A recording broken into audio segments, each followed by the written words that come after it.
الحمد لله رب العالمين والعاقبة للمتقين والصلاة والسلام على سيد الأنبياء والمرسلين وعلى آله وأصحابه أجمعين، أما بعد. أعوذ بالله من الشيطان الرجيم. بسم الله الرحمن الرحيم.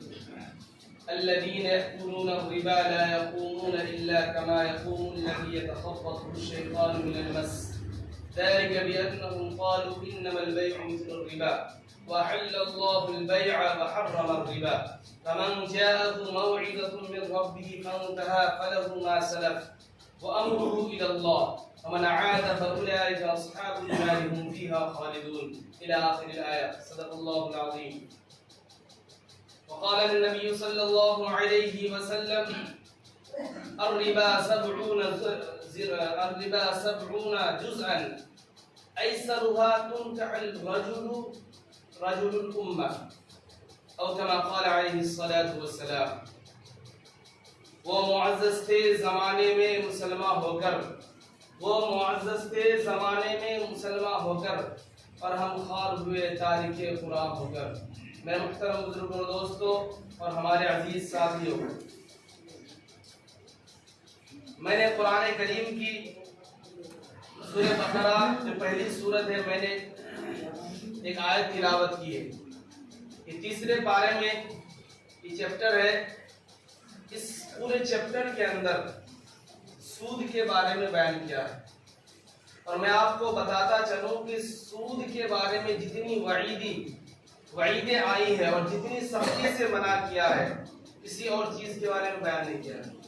سود کے بارے میں جتنی سخت وعیدیں قرآن کریم کے اندر آیا ہے اور جتنی سختی سے ان کو روکا گیا ہے، کسی اور چیز کے بارے میں، چاہے وہ شراب کے بارے میں اور جو احکام ہیں، اتنی سختی سے نہیں روکا گیا ہے. تو وہ بھی حرام، لیکن سود کے بارے میں سب سے زیادہ سخت وعیدیں ہیں. میرے محترم دوستو، قرآن سننے اور سنانے کا مقصد یہ ہے کہ اس کو سمجھا جائے، اس کو پڑھا جائے، پھر اس کو اپنے عمل میں لایا جائے. ہمارے بزرگ کہا کرتے ہیں کہ قرآن جو ہے نا، یہ اللہ تعالیٰ کا بندوں کے لیے کیا خط ہے، لیٹر ہے. کیا ہے کہ قرآن شریف جو ہے یہ اللہ تعالیٰ کا بندوں کے لیے کیا لیٹر، خط ہے. کہ اللہ تعالیٰ نے ہمیں خط یہ بذریعہ جبرائیل علیہ السلام حضور صلی اللہ علیہ وسلم تک بھیجا، اور اللہ کے نبی صلی اللہ علیہ وسلم ہمیں وہ خط پڑھ کر سنایا کہ کیا شرعی احکام ہے، نماز کیا چیز ہے، روزہ کیا چیز ہے، ہمیں کن چیزوں سے روکنا ہے. تو اس خط کے ذریعے ہمیں کیا معلوم چلا. میرے محترم دوستو، سود، میں نے آپ کو پہلے بیان کیا کہ سود بہت سخت ترین گناہ ہے. میں آپ کو سود کی پہلے تعریف بیان کروں گا کہ اس کی لفظی معنی کیا ہے، لفظ کے اعتبار اور ورڈ کے اعتبار سے ان کو کیا کہا جاتا ہے، اور اصطلاحاً ان کو عام بول چال میں ان کو کیا کہا جاتا ہے. اور سود جو ہے یہ اردو لفظ ہوا، اصل کیا ربا کے معنی میں. قرآن کریم کہتا ہے الذین یأکلون الربا، کہ جو لوگ سود کھاتے ہیں. اصل ربا جو ہے نا یہ عربی لفظ ہوا، تو ربا کے معنی کیا آتے ہیں، زیادتی، بڑھوتری کیا آتے ہیں.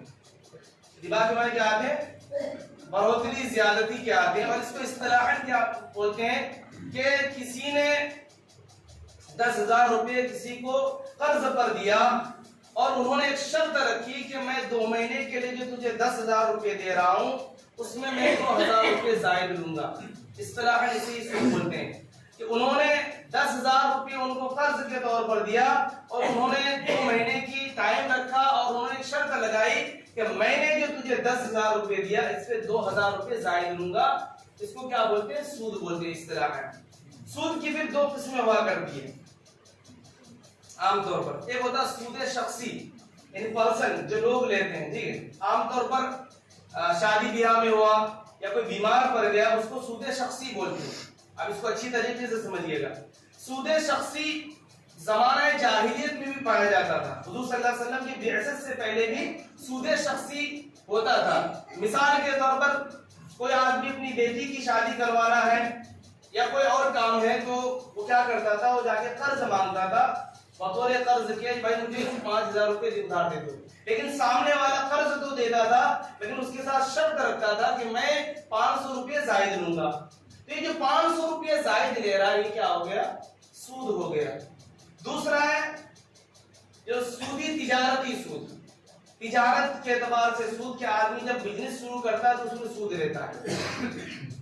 یہ سلسلہ چلتا رہا. پھر اور سامان وغیرہ میں کوئی اگر چیزیں خرید و فروخت کرتا ہے تو اللہ تعالیٰ نے حضور صلی اللہ علیہ وسلم یہ ارشاد فرمایا کہ الذهب بالذهب والفضة والفضة والتمر بالتمر والملح بالملح، کہ اگر کوئی سامان کے بدلے سامان بیچتا ہے، مثال کے طور پر سونے کے بدلے کا سونا بیچتا ہے، یا اگر وہ چاندی کے بدلے چاندی دیتا ہے، یا وہ نمک کے بدلے نمک دیتا ہے، یا کھجور کے بدلے کھجور دیتا ہے، یا وہ گیہوں کے بدلے گیہوں دیتا ہے، تو تمام یدم بیدین، ٹھیک ہے، کہ وہ اگر رد و بدل کرتا ہے تو کیا ہاتھ در ہاتھ ہونا چاہیے، آگے پیچھے نہیں. آپ کو ہم سونا دیے، آپ ہم کو سونا دیے، اور کیا اگر اس میں کیا کمی بیشی نہ ہو. اگر اس میں کمی بیشی ہو جاتا ہے، اس کے اندر انہوں نے ایک بھری سونا دیا تو وہ کیا کرتے ایک سوا بھری مانگ رہا ہے، زیادہ بھری، ٹھیک ہے، تو پھر یہ کیا ہو جائے گا؟ سود ہو جائے گا. اللہ کے نبی صلی اللہ علیہ وسلم نے جو رول متعین کیا کہ اگر کوئی سامان کے بدلے سامان دیتا ہے تو کیا ہو رہا ہے؟ یدم بھی مثلاً